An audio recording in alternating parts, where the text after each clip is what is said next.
sur votre profession. Je suis médecin et en même temps pasteur responsable d'une église. Du gouvernement? Bien sûr. Alors, je demanderai peut-être au président de le relire pour que cela me donne bien l'idée de bien répondre. Monsieur David, ici nous voudrions seulement connaître ce qui s'est passé réellement entre vous et Madame Dorcas. Le ministère public, dans le résumé du texte, a dit que le coup torture sur Madame Dorcas. Mouya. Il vous poursuivait également pour atteindre à sa vie pour des blessures volontaires lui administrées, ainsi que pour des blessures aggravées. Qu'est-ce qui s'est passé? Tentative de meurtre. Qu'est-ce qui s'est passé réellement à cette date du 23 mars 2026 à l'hôpital général de référence de Kingoli? Qu'est-ce qui s'est passé? Merci beaucoup. Par rapport au fait qu'on vous reproche, vous pouvez nous dire ce qui s'est passé? Je pense que ici présent, il n'y a personne d'autre que moi qui était là lorsque les faits se sont passés. Je crois que vous me croirez sur ma narration. Étant médecin programmé de garde en date du 23 allant jusqu'au 24, après avoir pris le service en main en échange avec l'équipe qui devait partir, je trouvais la parturiente dénommée Dorcas Mouya sur le lit de travail dans la salle de travail. Et j'ai reçu de l'infirmière ou bien de la sage-femme qui la surveillait le récit suivant. Voici cette dame qui est venue pour s'accoucher, qui est en travail, mais qui est non collaborante parce que tout ce qu'on lui donne comme consigne à suivre, elle fait le contraire. Et vous savez les conséquences qui en découlent. Sur ce, je me suis permis de prodiguer conseil à notre parturiente. Et la parturiente m'a rassuré qu'elle a écouté ce que je lui ai prodigué comme conseil. Alors, je me suis déplacé parce que le travail, l'accouchement revient à la sage-femme. Et moi, je peux intervenir qu'en cas d'appel. Après que l'accouchement a eu lieu, la sage-femme a constaté qu'il y avait des dégâts dus à la non-collaboration de l'accouché. Et quand elle a essayé d'intervenir, premièrement en administrant l'oxytocin, qui est l'hormone nécessaire après l'accouchement, contribuant à l'arrêt de l'hémorragie naturelle. Je vais d'abord dire une hémorragie physiologique. La dame n'avait pas accepté. Et ça, c'était déjà une erreur grave de la part de la dame, parce que cela pouvait conduire à des dégâts. Après avoir évalué la dame après l'expulsion du bébé, la dame n'a pas voulu que les mains soient introduites dans ses parties intimes comme des déchirures des parties molles de notre accouché. La mesure à prendre est la suture ou la réparation. Devant cette nécessité-là, notre accouché a refusé que réparation soit faite. Après que la sage-femme ait échoué cette discussion avec notre accouché, elle a fait appel au premier médecin de garde, qui, selon ses dires, n'a pas réussi à convaincre notre accouché des soins poste pardon. Et ce dernier médecin fera appel à un deuxième médecin commis à la garde. Celui-ci a essayé, je ne sais pas comment, persuader, supplier, expliquer le bien fondé de l'intervention qui doit venir après l'expulsion du bébé. Et après avoir tenté de faire quelque chose, les effets catégoriques de notre accouché a été constaté. Sur ce, le confrère a pris l'initiative de faire appel à l'équipe de la couverture sanitaire universelle ou ceci en cycle pour le transfert de la dame. Et quand moi je reviendrai, le confrère me dira que je préfère qu'on transfère cette dame parce qu'elle ne collabore pas alors que sa vie est en danger. Et le confrère a appelé la grand-mère de notre accouché pour corriger ce que le ministère public avait dit. L'accouché ne s'était pas accompagné de sa mère, mais plutôt de sa grand-mère. Et le confrère lui a expliqué le fait pour dire nous allons transférer votre petite fille à cause de son refus de collaborer ou de nous permettre de l'aider alors qu'elle court le danger. Alors, le confrère profitera pour dire docteur, toi tu l'avais convaincu un peu avant, est-ce que tu ne peux pas tenter? C'est là que je dirais, premièrement, je ne souhaite pas qu'on la transfère parce que nous sommes un hôpital général de référence. C'est à nous de recevoir les transferts et si ça nous dépasse, nous pouvons référer à un hôpital secondaire ou tertiaire ou primaire. Mais laissez-moi d'abord tenter.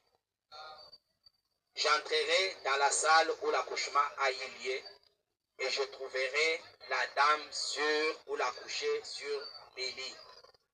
Bien sûr, après l'accouchement, il y a un saignement normal d'environ 500 millilitres, c'est permis. C'est quand on va déjà au-delà et ça devient un problème. Alors, l'accouché me dira, docteur, toi tu peux venir me traiter, mais qu'aucun de tes collègues ne me touche. Aucun de ces stagiaires ou infirmiers ou sages-femmes ne s'approche de moi. J'ai dit, ok, il n'y a pas de problème, je commence avec toi. Je crois qu'on peut finir avec toi. Alors, quel est le problème? Ils m'ont exposé le problème là-bas où l'accouché ne veut pas qu'on puisse l'aider pour suivre les soins qui avaient déjà commencé. Sur ce, je lui expliquerai le bien fondé de la poursuite de ces soins et le danger pourrait en cas de refus. La dame me dira, toi, tu peux le faire. Je suis médecin, les autres plaident avec leurs documents. Moi, mes documents ou mes outils, à part la science que je détiens, ce sont les instruments. Devant une femme qui a accouché, qui a connu la déchirure de ses parties molles, la science nous dit ceci.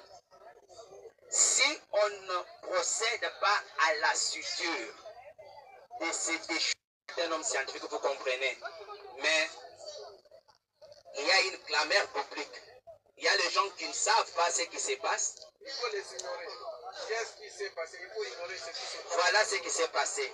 J'ai expliqué à la dame les biens fondés et les dangers courus au cas du refus et l'assistance que nous devons lui apporter gratuitement en âme et conscience parce que nous pratiquons la couverture sanitaire universelle. Les soins maternels sont gratuits. Alors, après lui avoir expliqué qu'est-ce qui s'est passé, elle m'a permis de travailler. Et en cas de déchirure, nous avons ce que nous appelons un écartère de doyen. C'est un écartère très nécessaire qui nous permet de visualiser l'origine de l'hémorragie. Sans cet écartère-là, vous travaillez aveuglement. Je lui ai expliqué que tu vois ça, ça va me permettre de visualiser d'où viennent d'où vient l'hémorragie. La dame me dira, je lui ai dit, un gros bébé vient de franchir cette voie. Ibende, c'est un petit rien, bien limé, c'est pas tranchant, comme le ministère l'a dit. C'est ce qui a été conçu par les scientifiques pour nous permettre de bien faire ce travail-là. Elle a refusé. J'ai dit, ok, pas de quoi. Est-ce que tu peux permettre qu'à la place de l'écarteur, j'utilise mes deux doigts, bien que cela ne me permettra pas, mais pour ne pas te faire mal, la dame dira oui. Or, ça, c'est un danger que moi j'ai couru. Parce que là, à l'intérieur, quand vous suturez, vous risquez de vous piquer vous-même. Je le fais. Alors, le col utérin, d'où venait l'hémorragie, est un organe interne. Je ne peux pas aller le suturer si je ne le rapproche pas à la portée de ma vie. Je lui ai demandé, je vais utiliser cette pince en cœur pour approcher le col utérin afin de voir d'où vient l'hémorragie et de bien l'arrêter. Docteur, pas ça.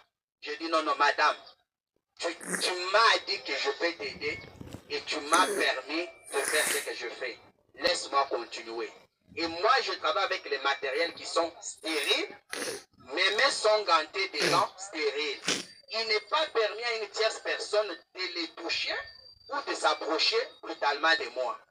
À ma grande surprise, après avoir collaboré bien avec notre accouchée, pendant que j'amène les mains, elle prend ses mains sales par rapport aux miennes qui sont propres avec ses mains souillées de sang et repousse ma pince.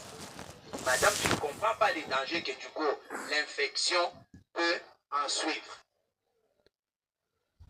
Et je ne suis pas devant une petite déchirure. Je suis devant une déchirure qui sent ce que je vais faire. Rien ne va arrêter l'hémorragie et le danger que tu vas mourir. Mais toi, tu ne le comprends pas. Or, si tu mourais, nous serons jugés par d'abord l'hôpital, puis par l'État, parce que le président, en introduisant la couverture sanitaire universelle, l'objectif, c'est d'éviter premièrement le décès maternel. C'est ce qui est grave. Alors, là, je suis déjà dans les détails. D'abord, la dame a posé des actes qui ne sont pas permis d'être posés. J'ai dit, d'accord, mais est-ce que tu peux me permettre d'être assisté par l'équipe stagiaire qui est ici? Il dit, non. Mais je ne peux pas travailler seul sans l'assistance. Et j'étais devant un dilemme et j'ai pu expliquer de toutes les manières, mais on dirait que la personne ne comprenait pas les bien fondés de mon intervention. Et en posant des gestes agressifs vis-à-vis de moi, j'appelle ça agressif, je lui ai dit, je ne sais pas quoi faire devant ça, mais je comprends pourquoi les autres t'ont abandonné. Je fais appel à sa grand-mère, qui est venue, qui a parlé. C'est le comportement avec cette fille, elle parle sans cesse. Elle réplique à n'importe qui, à n'importe quoi, au lieu de s'intéresser à moi, le médecin. Au point même de fermer la bouche à sa grand-mère, de Kolongolaye. Les autres parturiantes qui étaient là ont intervenu en Iran. Depuis 16 heures, tu es là. ndenge nini yo a privatisé donc yo moko osimbi bamédecin biso bakotala biso quand et là j'ai à peu près 6 femmes en travail aussi avec 2 lits et une à la porte en train de pleurer malgré l'intervention de celle qui les avait accompagnés elle-même qui pleurait aussi qu'on mette d'abord son cas à côté qu'on les voie. Elle n'a pas compris. J'ai envoyé appeler notre service de sécurité de l'hôpital, les JR. Et c'est une dame. Des fois, quand on a des difficultés comme ça, on fait appel pour qu'elle vienne quand même intervenir. Peut-être qu'on peut comprendre. C'était une militaire en tenue, ça peut aller. Malheureusement, elle était allée intervenir de l'autre côté. Vous comprenez combien j'étais en train de chercher des solutions. Et tout cela, ça prenait du temps, mais la femme saignait. Je dis, si l'on continue avec... vu son refus de collaborer, après avoir tout tenté, qu'est-ce qui s'est passé réellement? Moi, connaissant le danger qu'elle courait, et que moi aussi je courais si je lui laissais tomber dans ces dangers-là, j'ai dit je dois utiliser une autre méthode, c'est grimacer pour contraindre cette accouchée pour atteindre les objectifs qui lui sont vitaux. Vous l'avez grimacé de quelle manière? Ça a commencé par des intimidations, sans suite.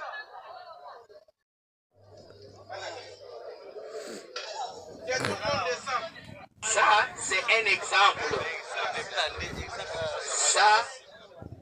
Ça c'est un exemple, mais revenons dans le fait saillant. Ça ce n'est qu'un exemple. Monsieur David, il y a le ministère public qui voudrait ajouter une petite question. Oui, allez-y, monsieur. Monsieur le Président, nous demandons d'abord au greffier d'acter correctement les déclarations du prévenu. Un exemple. Et l'exemple qu'il vient de donner. Et en outre, j'en profite, Monsieur le Président. Nous constatons que le prévenu évite de répondre à la question. L'évidence est qu'il n'y avait pas de collaboration. Et il vient de soulever cela. Et quelle a été sa réaction? Et en tant que médecin, où est-ce qu'il a mis le principe du libre choix de patient?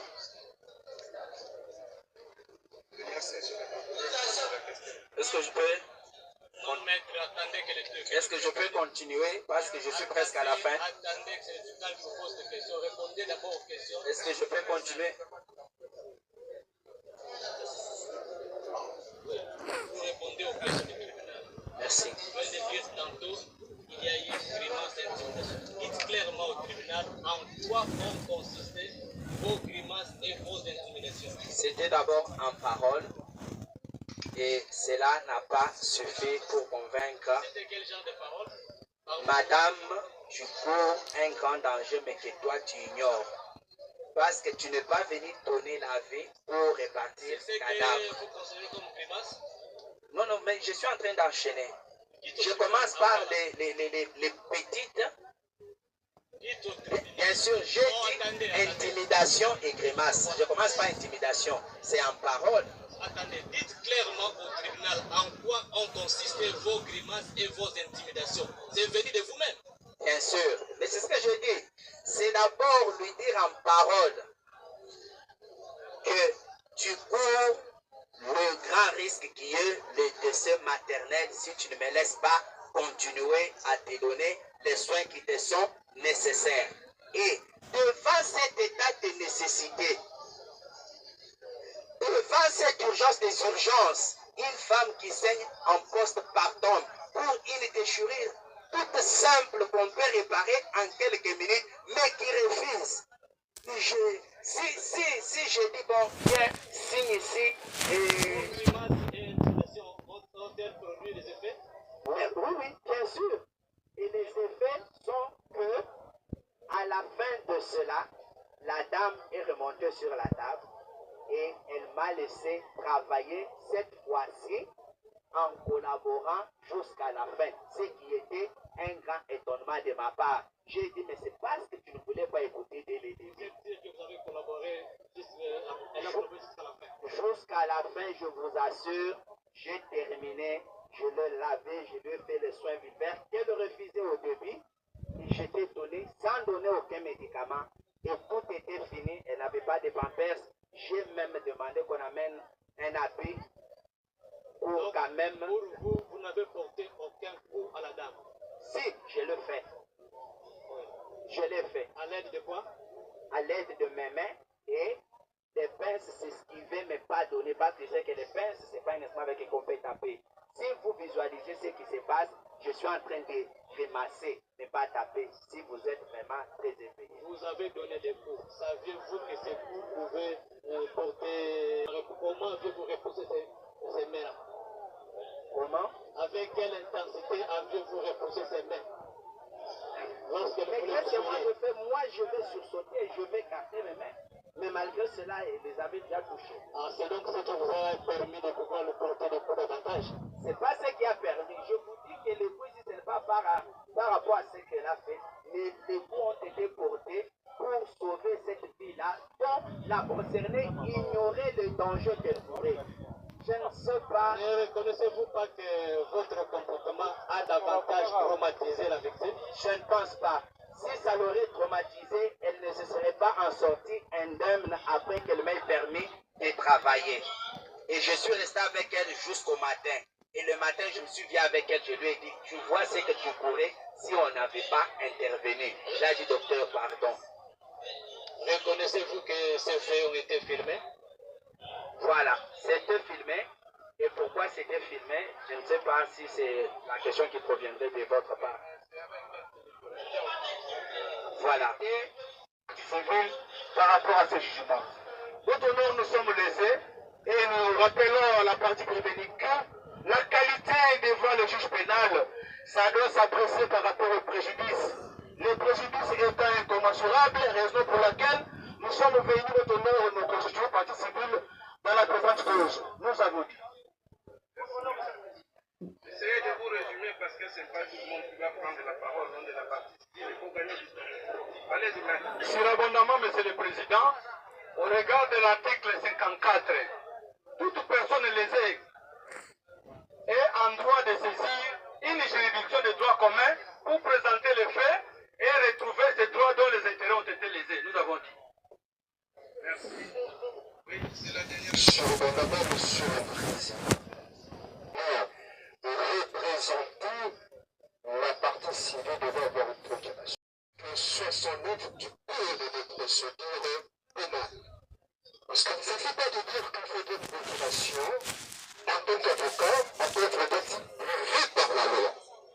L'article 69 du Code de procédure pénale en libéral. Et la partie civile peut se constituer à tout moment depuis la saisie du tribunal jusqu'à la clôture des débats. D'une part, la loi a demandé, a exigé à la partie civile de pouvoir établir une préoccupation à l'égard de ces avocats. Je pense que si les avocats de la critique ils ont, n'est-ce pas, une disposition contraire, on demande aux avocats pour se constituer partie civile qui puissent recevoir la procuration de ce client qui puisse nous prendre, nous avons dit. D'accord, maître, s'il vous plaît, c'est vous qui avez posé la question sur la saisie du tribunal. Et ensuite, vous êtes revenu.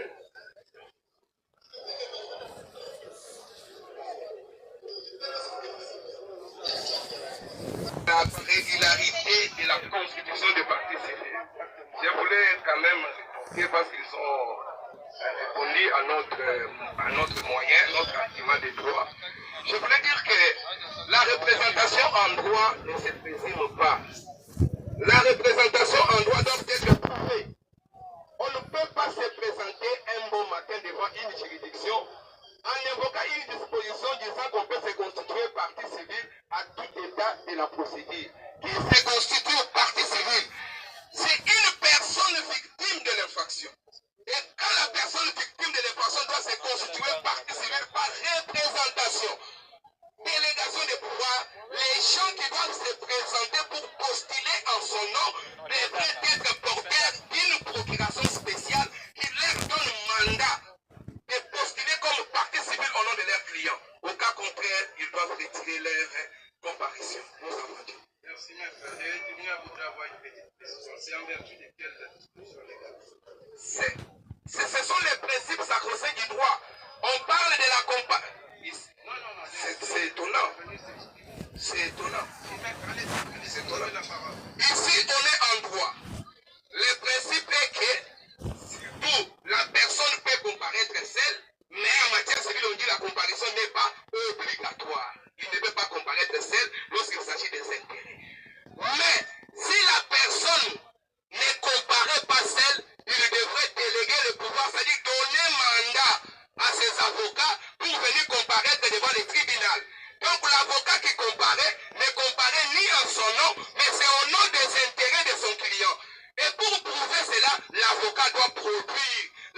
délégation spéciale qui nous permet de se constituer partie civile au nom de leur client.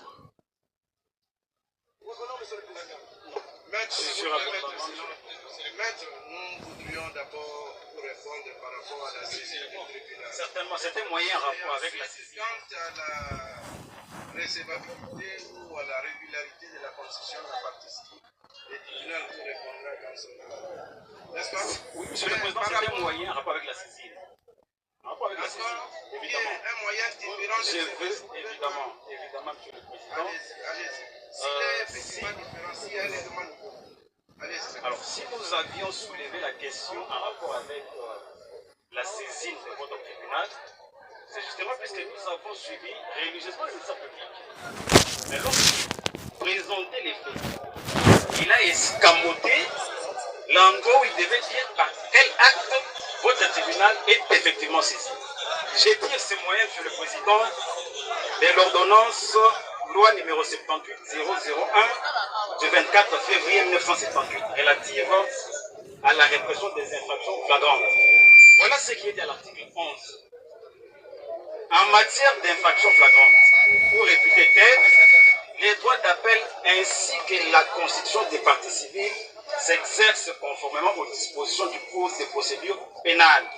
Il en est de même de la procédure à suivre.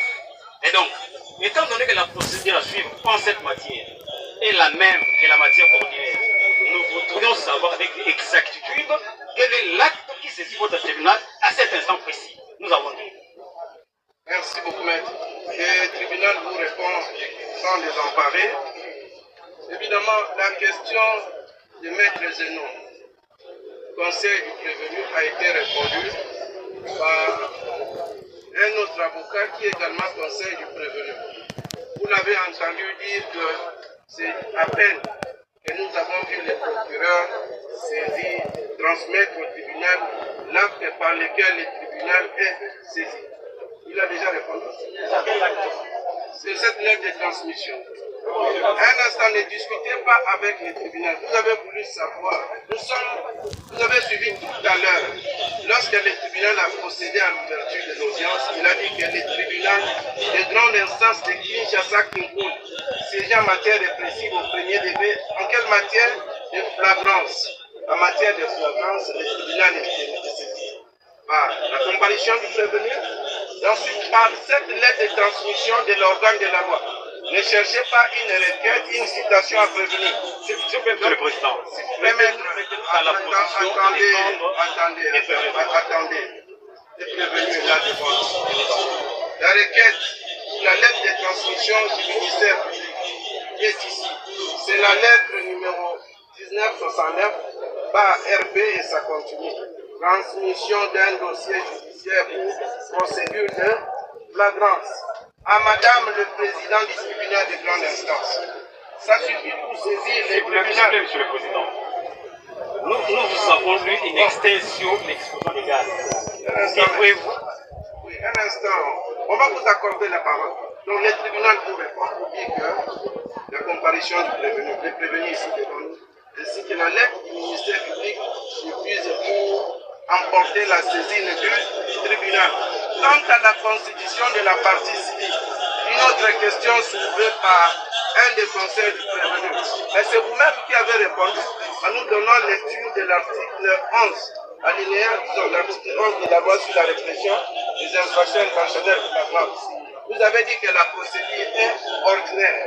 Et de l'autre côté, nous avons entendu dire le conseil des parties civiles s'appuyer sur l'article 54, les articles 54 et 69 du Code de procédure pénale pour dire que lorsque le tribunal est saisi, toute partie intéressée peut se constituer partie civile et réclamer la réparation du préjudice. C'est vous-même qui avez répondu. Dans toutes les questions que vous avez posées, on trouvait des réponses à partir de vous. Allez-y, nous retenons, monsieur le Président, que votre tribunal se déclare saisi sur base d'une simple lettre, puis adressée par le parquet. Exactement. Nous prenons acte. Exactement. Les conséquences. Exactement. Votre nom, monsieur le Président. Oui, maître, c'est pour revenir sur une autre question. Monsieur le Président, votre honneur. Oui, maître. Monsieur le Président, nous avons soulevé un moyen qui encourt même cassation de votre décision. Un moyen qui encourt cassation de votre décision, Monsieur le Président. Votre honneur. Votre honneur. Dans cette salle, Monsieur le Président, il y a même des stagiaires. Nous aimerions que lorsque vous prenez une décision, que cette décision soit quand même une décision valable qui peut être lue à tout moment par toutes les générations. Nous avons soulevé un moyen relatif à la saisine de votre guide tribunal. Vous voulez revenir sur la question? Je passe par rapport à ça. Le tribunal vous a déjà répondu. Évoluons. Monsieur le Président, nous voulons... Sinon, vous êtes là en train de faire une polémique avec les... Vous avez soulevé une question. Monsieur le Président... Et le tribunal vous a répondu.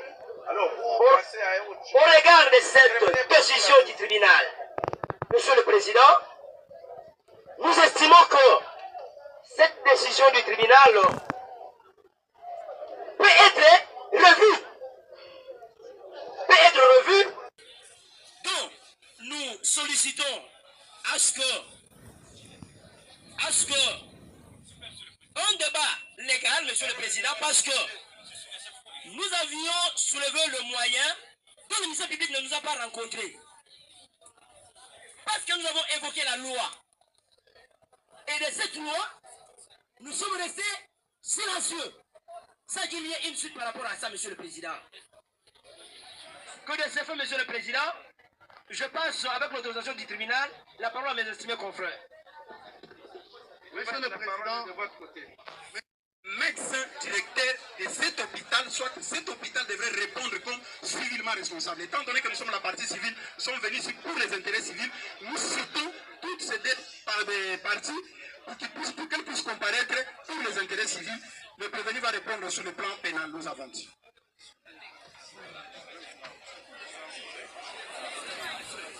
Monsieur le Président, nous sollicitons la parole. Oui, allez-y, maître. Monsieur le Président, lorsqu'on invite la partie civile est en liberté. Mais notre client déféré devant vous est en détention. Nous voulons connaître notre sort. Donc, ce procès peut commencer et terminer sans la partie civile. Mais si votre tribunal va établir l'infraction, et cette partie civile-là trouvera les dommages et intérêts. Mais à ce stade de la procédure, notre client est privé de sa liberté. Et si nous renvoyons cette affaire à la date de séjour pour appeler d'autres parties dans ce procès, nous estimons que, Monsieur le Président, c'est du trop.